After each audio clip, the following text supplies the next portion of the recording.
이강진 변호사입니다. 이번 영상에서는 지역주택조합, 조합원 명부를 어디까지 공개해야 되는지, 그 공개 범위와 법적 기준에 대해서 한번 알아보도록 하겠습니다. 관련 법령은 주택법 제12조 3항에 나와 있습니다. 조합원이 열람 복사 요청 시 15일 이내에 응해야 하고 조합원 명부가 열람 복사에 포함이 된다는 것입니다. 통상적으로 이 15일은 주말을 포함하는 개념입니다. 그래서 신청일로부터 15일 이내에 열람 복사를 해야 되고 법원에서 결정이 나왔을 경우에 휴일을 제외하는 경우들이 있는데 이때 휴일을 제외하게 되면 이것은 일요일을 제외를 하는 것이고 토요일 같은 경우는 그 15일에 포함이 되는 것입니다. 이 부분은 오해하는 경우들이 있기 때문에 주의를 하셔야겠죠. 주택법 제12조 2항에서는 주택조합 사업 시행에 관한 서류 및 자료 작성을 작성하거나 변경된 후 15일 이내에 인터넷 등으로 공개를 해야 됩니다. 인터넷과 다른 방법을 병행해서 공개를 해야 되고 인터넷은 반드시 공개를 해야 합니다. 이것은 작성 또는 변경된 후 15일이기 때문에 예를 들어서 이사회 회의록 같은 경우는 이사회가 있다 하더라도 즉시 작성이 되지 않고 예를 들어서 5일 후에 작성이 된다면 이사회에 있었던 날로부터 20일에 후까지는 공개를 하게 된다는 것입니다. 그리고 애초에 이사회 회의록이 작성이 안 됐다라고 한다면 공개 대상에 포함되지 않는다라고 하는 것이 법과 판례입니다. 그런데 이 주택법 제12조 2항에서는 조합원 명부에 대해서는 공개 대상으로 하고 있지 않습니다. 그것은 개인정보들이 포함되어 있기 때문인데 주택법 시행령 제25조 5호에서는 전체 조합원별 분담금 납부 내역을 공개 대상 자료로 규정을 하고 있습니다. 일종의 조합원 명부와 공개하고 동일한 효과가 있는데 다만 이 부분 같은 경우는 통상적으로는 이름 정도만 공개를 하고 있고 이름과 더불어서 뭐 주소라든지 연락처라든지 이런 것들을 포함하고 있지는 않기 때문에 이름만 공개해 가지고는 뭐 동등하다고 이야기하기는 어렵지만 그래도 숫자 자체를 확인할 수 있는 부분들은 있을 것이고요. 조합에 따라서는 동호수도 추가하는 경우들이 있습니다. 왜냐하면 조합원이 많은 경우에 있어서는 동명이인인 경우들이 있고 간혹 조합원이 뭐 2-3천 명 되는 조합들 같은 경우는 같은 이름을 가진 사람이 3명씩도 있는 경우들도 있어서 동호수를 함께 병기해서 구분하는 경우들이 조합원 명부 공개 범위로 본다 하면 조합원 전화번호가 가장 첨예하게 대립하는 부분입니다. 이름, 주소 같은 경우는 공개를 해야 된다는 거에 대해서 상호 다툼이 없는 경우들이 많은데 전화번호 같은 경우는 공개를 해야 되냐라는 부분을 상당 기간 다투어 왔었고 대법원에서는 재개발조합과 관련해 가지고는 2019도 18700 판결에서 2021년도에 조합원의 전화번호도 열람복사 대상이라고 판결을 하게 되었고 그 이외에 지주택 같은 경우도 역시 마찬가지로 조합원 전화번호도 공개 대상이 된다라고 보고 있습니다. 이것은 조합원들과 효율적으로 연락하기 위해서는 전화번호 확보가 가장 중요하고 특히 휴대전화번호로 명시해서 요청하는 것이 명확하다. 다만 주의해야 할 점은 다른 조합원이 확보한 명단을 다른 사람에게 또다시 제공하는 것은 개인정보보호법 위반 가능성이 매우 높습니다. 그래서 만약에 필요한 사람들이 있다 하면 필요한 사람들 모두 조합에 함께 직접 요청하는 것이 안전하다 할 것입니다. 주소와 연락처 경우에 있어서는 조합원의 이름, 주소, 연락처, 전화번호를 포함한 조합원 명부는 열람 복사 요청이 부당하지 않다. 열람 복사 대상에 포함된다라고 해서 창원지방법원이라든지 부산지방법원 각종 법원에서 그러한 결정을 내리고 있습니다. 다만 제외 정보는 주민등록번호 같은 경우는 개인정보 보호 차원에서 열람 복사 대상에서 제외가. 주의사항으로는 연락처라는 표현보다 구체적으로 휴대전화번호라고 명시해서 요청하는 것이 좋습니다. 연락처라고 명시를 했는데 간혹 집 전화번호가 나오는 경우들도 있습니다. 집 전화번호나 사무실 전화번호가 나오는 경우들도 있기 때문에 개인 휴대전화번호를 명시하는 것이 중요하고 다만 조합에서 가진 개인 휴대전화번호 같은 경우에 이것이 뭐 대리인이라든지 다른 사람 제3자 명의인 경우들도 간혹 존재하기 때문에 이러한 부분도 참고를 하셔야겠습니다. 조합원 명부하고 참고로 총회 참석자 명부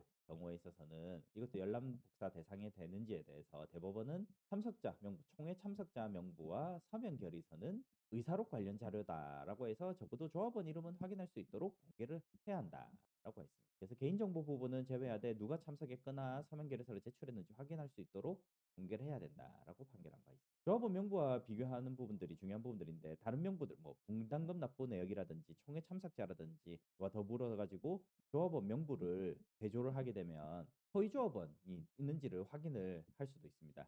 간혹 초기 단계에 특히 사업 승인 이전에 이전 단계에 있어서 이 조합 설립인가 단계에서는 50% 이상 조합원들이 있어야 되기 때문에 조합 설립인가에 필요한 인원이 충족되지 않아서 설립인가를 못 넣는데 이 50%를 충족시키기 위해서 이름만 빌린 허위 조합원들을 넣는 경우들이 있습니다. 그래서 50%를 채운 다음에 조합 설립 인가가 났다 해서 광고를 해서 다시 추가적으로 조합원 모집을 해서 50%를 채우는 경우들이 있는데, 이렇게 해서 사업이 제대로 되는 경우에 있어서는 다행이나 실제로 그것이 되지 않고 조합 설립 인가가 되고 나면 업무 대행비라든지 각종 비용을 집행을 추가로 할 수 있도록 하는 것이 일반적입니다. 그러다 보니까 신탁사에서 돈만 잔뜩 빼가고 실제로는 조합 뭐 모집도 추가로 제대로 되지 않고 해서 결국 사업이 무너지는 경우들도 있었습니다. 실제로 이렇게 허위 조합원을 넣었다가 다시 추가 조합원을 모집을 해서 제대로 된 조합도 본 것이 있고요. 그 조합도 얼마 전에 이제 입주를 했고, 또 다른 조합 같은 경우는 이렇게 허위 조합원을 넣었으나 추가 조합원 모집이 안 되고 결국에는 업무 대행비라든지 비용만 잔뜩 빼가 쓴 다음에 본인들 이익만 취하고 결국 조합은 와야 되는 경우도 있었기 때문에,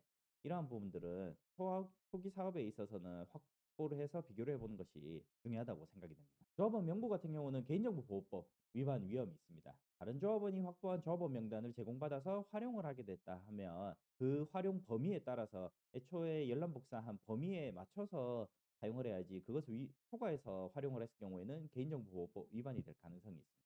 판례 내용 같은 경우는 토지 소유자 명부를 바탕으로 작성한 조합원 명단을 행총의 개최 사실을 알릴 목적으로 제공을 받았는데, 법원은 해당 목적이 사회 통념상 부정당하다고 인정하기 어렵다라고 해서 무죄 취지로 파기환송을 했습니다. 다행히 해당 부분에 대해서는 무죄 취지로 판결이 나기는 했지만 애초에 기소가 되었고 3심까지 갔다라는 점에 있어서 이 개인정보보호법 위반의 위험성이 있다는 것을 충분히 알 수 있습니다. 그래서 조합원 명부가 필요한 경우에 있어서는 모든 조합원이 함께 공식적으로 요청하는 것이 개인정보보호법 위반 소지를 최소화할 수 있는 방법이랄 것입니다. 만약 조합원 명부를 조합에 요청했는데 조합이 응하지 않을 경우에 있어서는 열람복사 가처분 소송이라는 것을 할 수 있습니다. 그래서 열람복사를 할 수 있는데, 보통은 열람복사를 보통 15일 정도 15일 이내에 하도록 하고 있고, 만약에 복사를 해 주지 않았을 경우에는 해당 부분에 대해서 뭐 1일 100만 원 이런 식으로 간접강제금이 붙는 경우들이 있습니다. 이 돈을 내고